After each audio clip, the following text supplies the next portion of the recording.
It's so simple, but it's not. It's not easy. And the reality is we oversimplify creating sustainable, dramatic change. And I started doing research on this years ago. And I realized that so much of what we do is all about Band-Aids, but we're never getting to the root cause. After thousands of interviews, to 3 things I'm going to teach you. MVP. Simple for you to remember as you go back to your offices of how to be an amazing leader. When you have an employee and you want them to get better at what they're doing, new employee, existing employee, doesn't matter.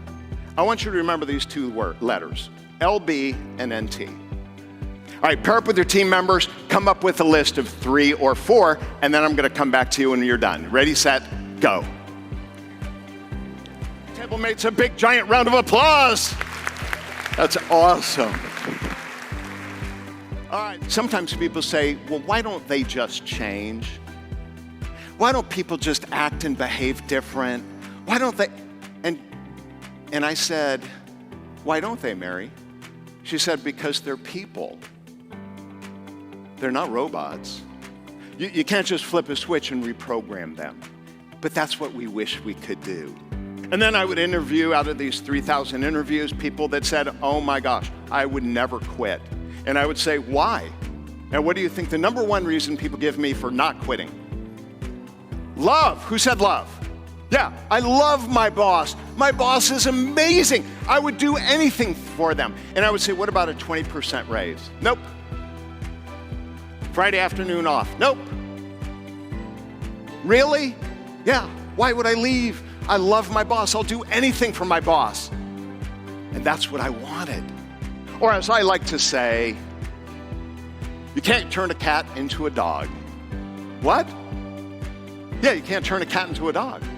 What? Wait, Dave, what do you mean? Okay, let me ask you a question. Let's say you're really active, and many of you are very active.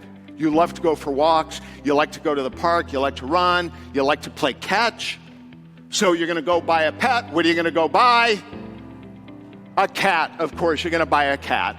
And you're gonna put the harness on your cat, and then you go, okay, Fluffy, let's go for a run. And you start running with Fluffy, and what's Fluffy doing? And then you go to the park, you throw the ball, and you say, fetch. And what does Fluffy do?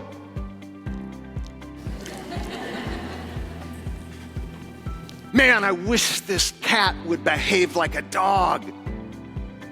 And that's what we would do with humans. We do it with people. We need to coach. We need to train. We need to mentor.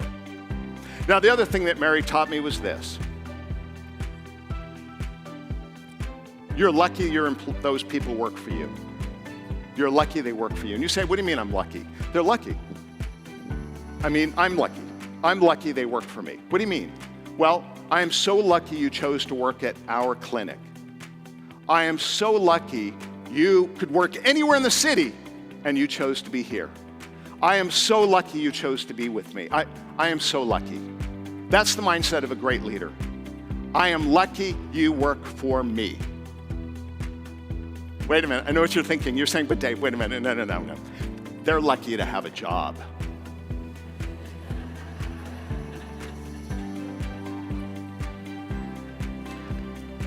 Let me give you an example. My wife and I, 2 weeks ago, we just celebrated our 33rd wedding anniversary.